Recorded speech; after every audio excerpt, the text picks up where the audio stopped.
Well, the historic 2026 World Cup is officially in the books, and wow, what a ride. Today, we're taking a step back to look at exactly what just happened. We are doing a definitive, totally impartial explainer of this monumental event. From the stunning upsets and the tactical masterclasses to, yeah, some pretty serious off-pitch drama, we are breaking the whole thing down. Okay, let's just dive right into the sheer unprecedented scale of this event. 48 teams, 104 matches, 40 absolutely exhausting, exhilarating days across the USA, Mexico, and Canada. Listen, if your sleep schedule is completely wrecked right now, you are definitely not alone. When this whole thing kicked off, everyone was wondering how an expanded format across three massive nations would actually play out. And what we got was a relentless schedule that pushed these players to their absolute limits and gave us literally more knockout football than ever before in history. So to make sense of all this, we're bringing out our triptych framework. We're going to start with the generational shift, celebrate the good with our inspiring underdogs, analyze the bad through heavyweight failures, tackle the ugly off-pitch controversies, and finally, look at how toxic algorithms amplified it all.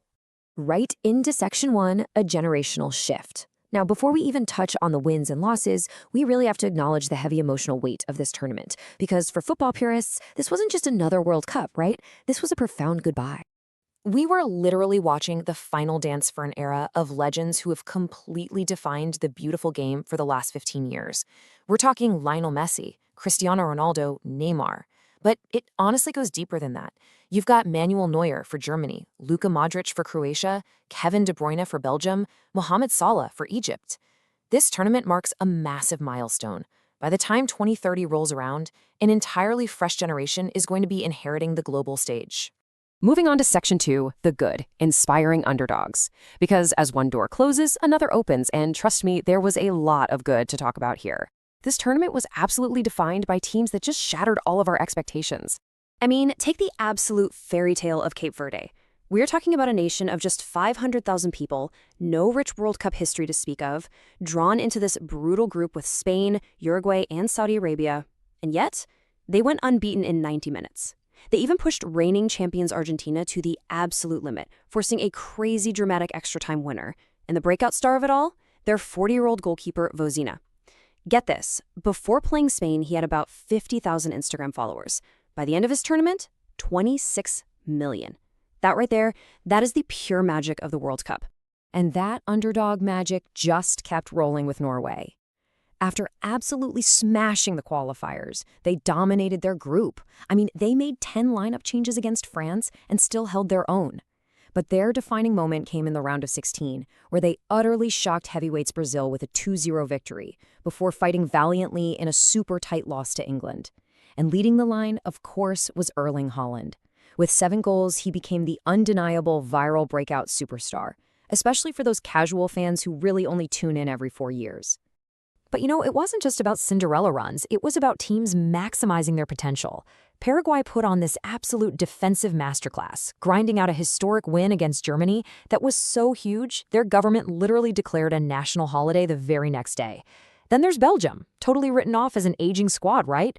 But manager Rudi Garcia orchestrated this brilliant tactical comeback. Leandro Trossard absolutely shined, and they capped it off with a 4-1 tactical dismantling of the USA.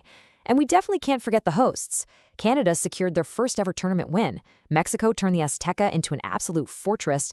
And despite all the pre-tournament fears about multi-purpose turf, the injury-free stadiums gave us these elite, next-level fan atmospheres. It just proved that a world-class environment can elevate any match. Okay, shifting gears to Section 3, the bad, heavyweight failures. Because where there's overachievement, there is inevitably underachievement. It's time to put our analytical hats on and look at the giants who really stumbled. So, the crucial takeaway here is that star power alone just doesn't win tournaments anymore. Look at Uruguay. They completely imploded under Marcelo Bielsa.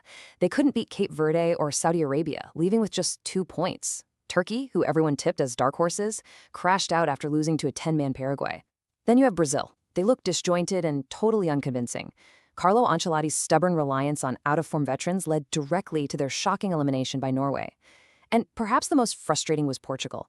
Under Roberto Martinez, they possessed arguably the best midfield in the entire tournament. Yet they played this incredibly passive, slow, one-dimensional football that saw them eliminated safely, without ever really taking the initiative. And well, then there's England. They had this absolute golden ticket to reach the final against Argentina. They were looking genuinely strong. But then, in the second half, manager Thomas Tuchel inexplicably adopts these ultra-defensive tactics. Instead of pushing their advantage, this sheer tactical naivety essentially handed the initiative and the match itself right over to Argentina on a silver platter. It was just a staggering miscalculation. But it wasn't just the teams. The structure of the game itself took a bit of a hit. A heavily criticized aspect of the tournament's Americanization was the commercialized hydration break. As viewers, we really felt the natural rhythm of a 45-minute half shudder just so networks could carve out these 2-minute adjuncts. And get this, metrics reportedly valued these at $350,000 per break. Heavyweight players like Virgil van Dijk publicly criticized this, pointing out how heavily it disrupts the natural flow and momentum of the match purely for ad revenue. Now for Section 4, the ugly, off-pitch controversies. For this part, we are going to look strictly at the facts of the events that cast a pretty heavy shadow over the logistics and integrity of the tournament. First up, there was a massive logistical failure regarding the officiating. Omar Artan, a highly respected FIFA-accredited referee from Somalia, literally posted USA Here We Go on his Instagram as he traveled to officiate. But upon arrival, his US visa was denied due to geopolitical complications, and he was deported. While he was later assigned to the UEFA Super Cup as a consolation, it definitely raised some serious questions about the feasibility of hosting a truly global tournament when accredited officials are being denied entry. Then you have the deeply unfortunate logistical nightmare that fell on the Iranian national team. Originally, they were scheduled to have their base camp in Arizona, but last-minute documentation and visa issues forced a relocation straight across the border to Tijuana, Mexico. And because all of their matches were played in the U.S., the team had to cross an international border for every single game. This meant virtually zero recovery or proper training time, basically turning their tournament into a grueling travel nightmare that directly contributed to their group stage exit.